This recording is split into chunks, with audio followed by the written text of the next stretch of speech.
अगर अचानक से आपको ये पता चले कि आप जिसके साथ हनीमून पर गए हैं वो आधी रात को जॉम्बी का रूप ले लेता है, तो आपको कैसा फील होगा।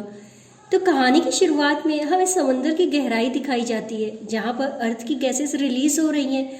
और इसके बाद नेक्स्ट सीन में हमें एक यंग कपल को दिखाया जाता है जिसमें लड़की का नाम एमिली और लड़के का नाम रैंडल होता है। एमिली और रैंडल अपने वैकेशंस को स्पेंड करने रैंडल के पेरेंट्स के एक बीच कॉटेज पर आए हुए होते हैं। उस बीच का हाउस के आसपास और भी बहुत से घर होते हैं, लेकिन वो सब के सब खाली होते हैं। और उसकी वजह ये होती है कि वो सब के सब लोकेशन हाउसेस थे। और जिस तरह एमिली और रैंडल यहाँ पर आए हुए थे, इसी तरह बाकी लोग भी उन घरों में आएंगे। और जब इतने सारे लोग एक जगह पर आ जाएंगे तो वो जगह बिल्कुल एक टाउन की तरह ही लगेगी। लेकिन अभी फिलहाल वहाँ पर एमिली और रैंडल अकेले ही होते हैं। और फिर एमिली वॉशरूम में जाती है और वो नोटिस करती है कि वहाँ का पानी आम पानी जैसा नहीं है, बल्कि वो थोड़ा अजीब सा है।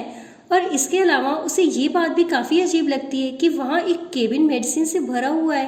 और ये काफ़ी अजीब बात थी क्योंकि वो घर काफ़ी टाइम से खाली था और वहाँ पर कोई भी नहीं आया था। और उस जगह के बाद फिर वो किचन में जाती है और किचन की कंडीशन को देखकर वो काफ़ी हैरान हो जाती है, क्योंकि किचन की हालत देखकर ऐसा लग रहा था कि वहाँ पर कोई रह रहा है। और जब एमिली सारे घर को चेक कर रही होती है तो अचानक से एक औरत उनके घर में घुस जाती है और जिससे एमिली डर जाती है और डर की वजह से वो चुप जाती है। फिर एमिली छुपकर उस औरत को देखती है। एमिली रैंडल को जल्दी बुलाने के लिए ऊपर जाती है, लेकिन वो औरत उसके कदमों की आवाज़ सुनकर वहाँ से चली जाती है। और इससे पहले कि रैंडल वहाँ पर पहुँचता वो गायब हो चुकी थी। और फिर एमिली और रैंडल सारे घर को चेक करते हैं, तब वो देखते हैं कि वो औरत वहीं पर छुपी हुई है। और जिस पर रैंडल उससे पूछता है कि वो उनके घर में आके कर क्या रही है, और जिस पर वो औरत ऐसा एक्सप्रेशन देती है जैसे कि वो घर उसका ही हो। और इतनी देर में उसका हस्बैंड भी वहाँ पर पहुँच जाता है और यहाँ पर ये बात खुलकर सामने आती है कि उन दोनों का नाम मैक और जेनी होता है और वो रैंडल के फादर के बहुत पुराने फ्रेंड होते हैं। और वो दोनों रैंडल को बताते हैं कि उसके फादर की मर्जी से वो यहाँ पर रह रहे हैं। अब इसको सुन करके एमिली काफ़ी अपसेट हो जाती है, क्योंकि वो सोचती थी कि उनकी लोकेशन डिस्ट्रॉय हो गई है। और वो कहती है कि वो लोग रेंट पर एक रूम ले लेंगे। और इस पर मैक उन्हें मना कर देता है और वो उनके ही घर पर उन दोनों को डिनर पे इनवाइट करता है। और रैंडल को तो इस बात से कोई इशू नहीं होता, लेकिन एमिली खुश नहीं दिखाई दे रही थी और वो बाहर जाकर बैठ जाती है। तब उसे एक स्लग नजर आता है जो काफ़ी लेजी लग रहा था और उसे देखकर ऐसा लग रहा था कि उसे कोई बीमारी भी है। और फिर रात को वो सब मिलकर डिनर करते हैं और डिनर में वो ऑस्टर्स भी होते जो जेनी लेकर आया था। और वो सब लोग ऑस्टर को खाते हैं, लेकिन एमिली के अलावा, जिस पर एमिली उनको बताती है वो एस्ट्रोबायोलॉजी पढ़ने में इंटरेस्ट रखती है। और वो उन्हें बताती है कि लाइफ बहुत अनवेल है और हमारा एलिमेंट राइट से बहुत गहरा कॉम्बिनेशन है और इन राइट्स में temperature distress form the cell. और अगर कोई भी चीज़ अपनी जगह से इधर हो जाएगी तो हम इंसान नहीं बच पाएंगे और हम सब खत्म हो जाएंगे और इस अर्थ पर सिर्फ डस्ट और गैसेस ही बाकी रह जाएंगे। और उन लोगों को एमिली की कुछ बातें तो समझ में नहीं आती, लेकिन वो फिर भी उसकी बातों को एंजॉय करते हैं क्योंकि वो उन्हें पसंद आती है। और बातों ही बातों में उनकी सारी ड्रिंक भी खत्म हो जाती है और रैंडल उन्हें अरोआ फ्रेश ऑफर करता है और जो उन्हें काफ़ी पसंद आती है, जिसे खाने के बाद उन लोगों का पेट फुल हो जाता है। पर मैक भी नोटिस करता है कि पानी का टेक्सचर कुछ अजीब है, लेकिन वो इस बात पर ज़्यादा ध्यान नहीं देता। फिर वो सब लोग गैलरी में खड़े होते हैं और काफ़ी अजीब चीज़ नोटिस करते हैं कि वहाँ पर बहुत सारे माइक्रोब्स हवा में उड़ रहे होते हैं, क्योंकि माइक्रोब्स तो पानी में होते हैं और हवा में उनको देखना एक अजीब बात थी। जेनी उन माइक्रोब्स को करीब से देखने पर काफ़ी इंजिस्ट करती है, जिस पर मैक उसे जाने देता है और वो माइक्रोब्स हर जगह जम चुके होते हैं और वो उनको छूती है और जैसे ही उन्हें टच करती है वो खांसना शुरू कर देती है। और ऐसा उसके साथ माइक्रोब्स की वजह से नहीं होता, क्योंकि वहाँ पर बहुत फॉग होता है और उसमें सांस लेना काफ़ी मुश्किल होता है और वो फिर बेहोश हो जाती है। और काफ़ी देर गुजरने के बाद जब जेनी वापस नहीं आती तब मैक उसे ढूंढने जाता है और दूसरी तरफ रैंडल को नशे में कुछ होश भी नहीं रहता। और एमिली जो कि घर में अंदर होती है वो देखती है कि फॉग अंदर आ रहा है और जिसकी वजह से वो डोर को बंद कर लेती है, लेकिन एमिली भी फॉग की लपेट में आ जाती है और वो बेहोश हो जाती है। और आधी रात को एमिली की आंख खुल जाती है और वो देखती है कि जेनी को खांसी हो रही है और वो उसे देखने के लिए उनके रूम में जाती है। और जब मैक उसे देखता है तो वो डोर लॉक कर लेता है। तब एमिली रैंडल को उठाती है और वो दोनों अपने रूम में जाकर सो जाते हैं।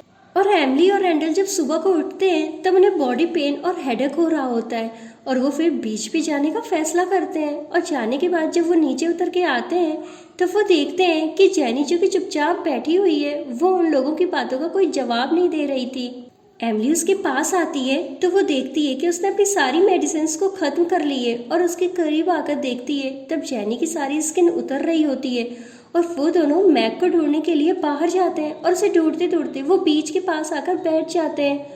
और वहाँ पर अचानक से रैंडल की तबीयत खराब हो जाती है और वो भागकर अपने रूम में जाता है और जल्दबाजी में अपना मोबाइल फ़ोन और केस वहीं पर भूल जाता है। और रैंडल के वहाँ से जाते ही मैग भी वहाँ पर पहुँच जाता है और उसे इस बात का पता होता है कि जेनी का आखिर हाल क्या हुआ है। और दूसरी तरफ रैंडल नोटिस करता है कि पानी का टेक्सचर, कलर और स्मेल बिल्कुल चेंज हो गए हैं, लेकिन वो इस बात पर ज़्यादा ध्यान नहीं देता और दोबारा एमिली के पास जाने लगता है। और तब अचानक उसे ऊपर से कोई आवाज़ आती है और रैंडल सोचता है कि ऊपर शायद मैग हो और वो उसे देखने के लिए ऊपर भी जाता है, लेकिन मैग तो एमिली के पास होता है और वो उसे कह रहा होता है कि ये जगह कुछ अजीब है।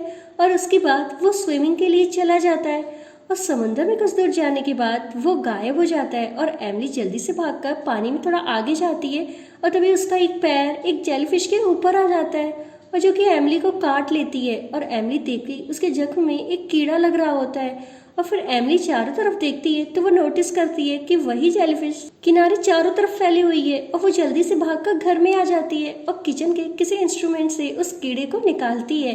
और फिर वो नोटिस करती है कि ये कोई कीड़ा नहीं बल्कि जेलीफिश का एक आर्टिकल है जो म्यूटेंट होकर एक कीड़े की शक्ल ले लिया है। और उस कीड़े को निकाल कर एमिली जल्दी से अपने पैर की पट्टी करती है और कपड़े चेंज करके वहाँ से निकलने की कोशिश करती है। और तभी वहाँ पर रैंडल आ जाता है और जो कि क्रॉलिंग करते हुए उसकी ओर आ रहा होता है और वो देखती है कि उसकी हालत भी काफ़ी ख़राब हो चुकी है और उसकी ऐसी हालत जेनी ने ही की है और जो भी इंसान तो नहीं रही लेकिन एक ज़ॉम्बी क्रिएशन बन गई थी। वो दोनों जेनी से बचने के लिए वहाँ से भागते हैं लेकिन वो किसी भी हाल में उनका पीछा नहीं छोड़ती और वो अपने पास के घर में जाकर हेल्प मांगते हैं लेकिन उन्हें बदले में कोई रिस्पॉन्स नहीं मिलता। एमिली रैंडल से पूछती है कि जेनी उसका ये हाल कैसे किया लेकिन उसे कुछ भी याद नहीं होता और वो भागने के लिए उनके पास कार की चाबी भी नहीं होती क्योंकि वो लोग बीच पर छोड़ आए होते हैं। और फिर वो नोटिस करते हैं कि जेनी की तरह ही एक आदमी जो कि क्राउलिंग करता हुआ उनकी तरफ बढ़ रहा होता है। वो दोनों वहाँ से भागते हैं और रात हो जाती है और फिर वहाँ पर फॉग छा जाता है और रैंडल की हालत ज़्यादा ख़राब हो जाती है। और फिर एमिली को एक पुलिस कार मिलती है और उस गाड़ी में एक रेडियो भी होता है और जिस पर मैसेज भेजकर एमिली हेल्प मांगती है और उसके पास रिप्लाई भी आता है जो उसे कहता है कि ये बहुत ज़्यादा डेंजरस है और जिस पर वो पूछती है क्या वो फॉग की बात कर रहा है, जिस पर रिप्लाई आता है कि नहीं ये फॉग नहीं। और इसके बाद उनका फ़ोन कट जाता है। एमिली एक घर की खिड़की तोड़ती है और वो खुद को उस फॉग से बचाने के लिए उस घर में छुप जाते हैं। एमिली नोटिस करती है कि पानी में अब पानी जैसी कोई भी बात नहीं रही, वो बिल्कुल चेंज हो चुका है। और वहाँ पर उन्हें एक टीवी भी नज़र आता है जिसकी न्यूज़ पर उन्हें ये पता चलता है कि ये सिर्फ उन लोगों के साथ ही नहीं हो रहा बल्कि ऐसा हर जगह हो रहा है और ये सब कुछ उन माइक्रोब्स की वजह से हो रहा है। और ये माइक्रोब्स अंडर वाटर होते हैं लेकिन अर्थ के बहुत ज़्यादा हीटअप होने की वजह से ये उसके सरफेस पर आ गए हैं और बहुत ज़्यादा रिलीज भी होते जा रहे हैं और इंसान की करंट लाइफ फॉर्म को मारकर ये न्यू लाइफ फॉर्म को जन्म दे रहे हैं, न्यू लाइफ फॉर्म को पैदा कर रहे हैं और जिनका मकसद ये बन चुका है कि वो इंसानों को खत्म कर देंगे। एमिली कार की चाबियां ढूंढती है क्योंकि उन लोगों को वहां से भागना था और वो एक बेसमेंट में जाती है जहां पर उसे ऑक्सीजन सिलेंडर मिलते हैं और इन सिलेंडर की मदद से वो इन फॉग से बच सकती थी लेकिन अब बहुत देर हो चुकी थी। रैंडल वॉमिट करता है और उसके वॉमिट में एक अजीब सा क्रिएचर निकलता है और देखते ही देखते वो खुद भी एक ज़ॉम्बी बन चुका होता है। और बेसमेंट में एमिली एक आदमी को देखती है जो कि बहुत ज़्यादा म्यूटेंट हो चुका होता है और दूसरे आदमी को भी खा रहा होता है। और एमिली जल्दी से उस टैंक को उठाती है और उसे लेकर ऊपर की तरफ भागती है और वो वहाँ आकर देखती है कि अब रैंडल भी बिल्कुल बदल चुका है लेकिन बचने के लिए उसके पास कोई और चॉइस नहीं होती और इसीलिए वो टैंक से रैंडल को कुचल के मार देती है। और इतनी ही देर में एमिली को केस भी मिल जाती है और वो जल्दी से गाड़ी की तरफ भागती है लेकिन वहाँ पर बहुत ही ज़्यादा डस्ट और फॉग होते हैं और उसे कुछ नज़र नहीं आ रहा होता लेकिन वो और अंदाजे से अपनी गाड़ी को आगे बढ़ाती जाती है और अचानक से एमिली की गाड़ी एक तरफ से जाके टकरा जाती है। और यहाँ पर हम नोटिस करते हैं कि एमिली पर भी उन क्रिएचर्स के लक्षण आना शुरू हो गए थे और फिर हमें अगली सुबह दिखाई जाती है और अब एमिली बीच पर होती है और जो कि पूरी तरह इन्फेक्टेड हो चुकी होती है और वो बार बार एक ही बात कह रही होती है कि डरना नहीं। और अचानक से पानी की एक लहर आती है और उसे बहाकर अपने साथ ले जाती है। असल में एमिली की बातें सच हो गई थी, जो उसने कहा था कि अगर ये राइड जरा सी भी इधर से उधर हुई तो हम सब खत्म हो जाएंगे, और एक दिन ऐसा हो जाएगा। और ये सब हुआ था अर्थ के हीटअप होने से, और गहराई में बहुत सारे रॉक्स में वही खतरनाक माइक्रोब्स ही थे जो सरफेस पे आकर ये सब तबाही फैला रहे होते हैं। और इसके साथ ही ये मूवी भी यहाँ पर ख़त्म हो जाती है। आपको ये स्टोरी कैसी लगी हमें कमेंट में ज़रूर बताइएगा। और चैनल पर अगर आप हमारे नए हैं तो चैनल को सपोर्ट करने के लिए सब्सक्राइब करना बिल्कुल भी ना भूलें।